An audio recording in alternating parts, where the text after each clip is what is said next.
পুজো। পাড়ার সকলকে নিমন্ত্রণ করা হয়েছিল প্রসাদ নিতে আসার জন্য। শাশুড়িমা কাল রাতে দিদিভাইকে বলেছিলেন আজ অন্তত বাড়িতে থাকতে।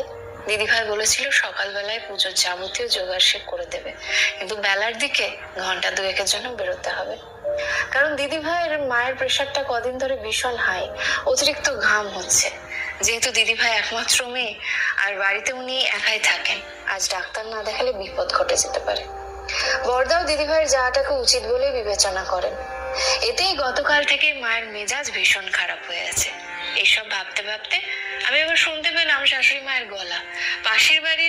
পাশের বাড়ির মিত্র কাকিমাকে বলছেন, তুমি বলো মেয়েদের বিয়ের পর অত মা করলে চলে? এমনিতেই তো মাসে দুবার বাপের বাড়ি যাওয়া যায়, সব টাকা ওখানেই ঢালছে। এদিকে ওনার সংসারে সব কাজ করে মরছি আমরা।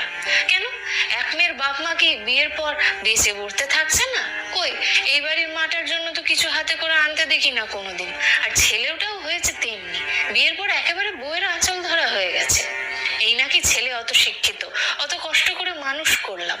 এত বড় মিথ্যে কথা শুনে আমার গা চিরবির করে উঠলো। থাকতে না পেরে আমি ঘর থেকে বেরিয়ে বললাম, এত বড় মিথ্যে কথা বলবেন না মা।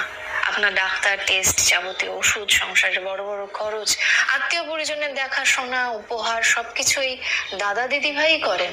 দিদিভাই প্রত্যেকদিন ফেরার সময় আপনাকে নিয়ম করে ফোন করে জিজ্ঞেস করে কি আনবে, কি দরকার আপনার, কি খেতে ইচ্ছে করছে। যেটা বললে যত অসুবিধাই হোক দিদিভাই ঠিক সেটা এনে হাজির করে।